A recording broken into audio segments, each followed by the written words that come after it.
In this video, I really want to talk kind of about lure cycles. This is something that I don't feel like you've heard a lot of people talk about in the past. It's definitely something that you see though within the whole fishing realm. And if you can kind of be ahead of a cycle, it can really help you when you're out there on the water to catch a lot more fish. Also, it's very important to understand when a lure is kind of dying as well, because you can be in some really good areas throwing the wrong bait and not catching a lot of fish. So in this video, we're gonna talk all about lure cycles. Now, before we get into it, this video is brought to you by Fin Fishing Apparel. And right now for the month of August, I'm running kind of a contest over at Fin Fishing. And there's a couple of different things here. Basically, anyone who buys something right now over at Fin Fishing, one, you're automatically gonna receive a free lure with your package, whatever it may be. It could be the cheapest thing that I have. It could be one of the new neck gaiters, the bass mask, but also for every dollar that you spend over at Fin Fishing in the month of August, you are going to get an entry into a contest where I'm giving away 8 different items. So 7 of those items include a used bait cast rod. I have some Daiwa and Okuma rods that are used by me, but also in really good shape, like only used for 1 season, that I'm going to be giving away instead of trying to sell. Also, the grand prize is a Arc Gravity 2 reel, one of my favorite reels right now.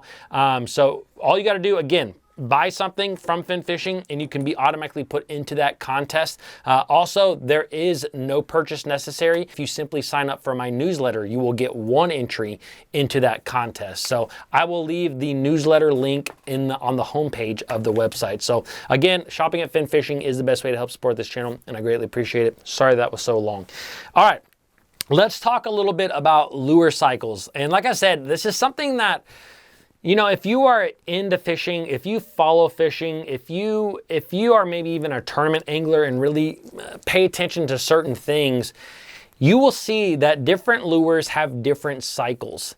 And recently, for example, I have noticed on the body of water that I fish a lot, a certain lure that used to produce extremely well is not producing in the way that it used to. And I'll tell you what it is. It's a Ned rig.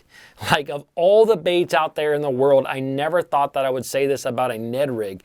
But there's a lake by me where you can still go out there and catch fish on a Ned rig, but the quality of fish that you catch really has seemed to gone down. Now, about 8 or 9 years ago, maybe not that quite long, yeah, probably about 8 years ago, when Ned rigs were really popping, you could throw a Ned rig in places where you knew bass were, and I'm telling you, you would catch some of the biggest fish that lived in that lake. You would catch some of the biggest fish, and I think that it simply got overfished. It got overfished with Ned rigs to the point now where I feel like a lot of fish in that lake have seen that bait. Now, I'm not saying that there isn't a certain condition that pops out throughout a day, a certain day out of the year where that Ned rig isn't going to like perform really well. It just has died a lot. Also, what has died a lot on this particular body of water is topwaters. A topwater used to be one of the best ways to catch fish on this particular lake, and it is completely dead. Like, completely dead.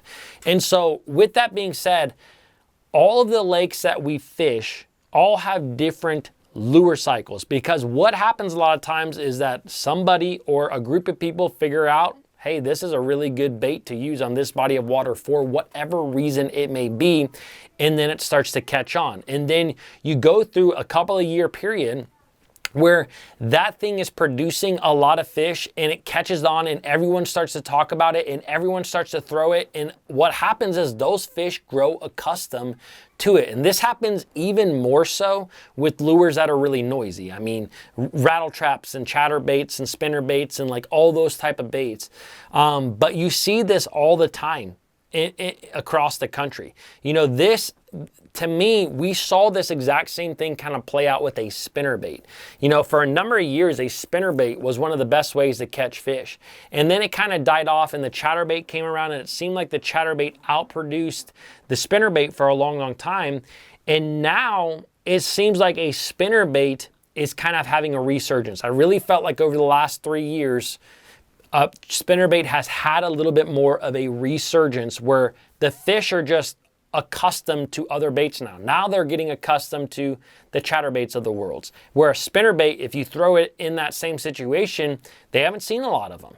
And so I can't say for a fact that on the body of water that you fish, what lure it is that those fish are doing it, but I think that as an angler, if you are an avid angler of a couple of different bodies of water, you will probably see this exact same cycle happen. And I would love to hear maybe your stories or things that you have seen. Maybe there are certain lures that you have fished for a number of years out there that you're not catching them the same.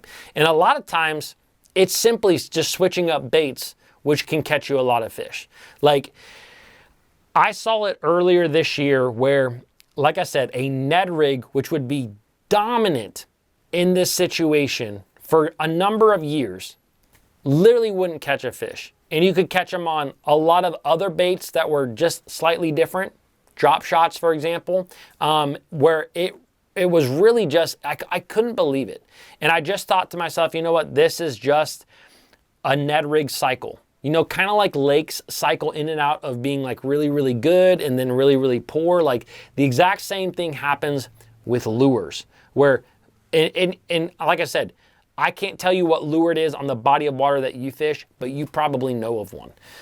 So anyways, guys, the big thing to remember with this is if you've been fishing the same body of water and you haven't caught a fish on a specific lure for a long time that maybe you used to crush them on, always implement that into your fishing because you may catch a lure cycle on the front end. Where I'm saying like you may catch a lure cycle where the fish are starting to bite it really, really well again, and you're on the front edge of it where it used to dominate back in the day and now it's coming back again. And if you can be on the front edge of it, it can be a huge deal. Like you can catch a lot of fish on things. So anyways, guys, I just wanted to kind of talk about lure cycles because I feel like you don't hear anything about this online. And it's just something that when you pay attention to, you will see the ebbs and flows of everything. Now, again, there's always going to be some outliers. There's always going to be some specific days where that particular lure might do really, really well. But I see the general ebbs and flows of some of these lures. And so always be on the lookout for those lure cycles. I think it can help you out there on the waters to think a little bit differently than other anglers and ultimately help you to catch more fish. So hope you guys enjoyed this one. I hope you understood this one. I felt like I didn't explain it quite well enough. But I will see you guys tomorrow. Also, don't forget to check out that fin fishing gear.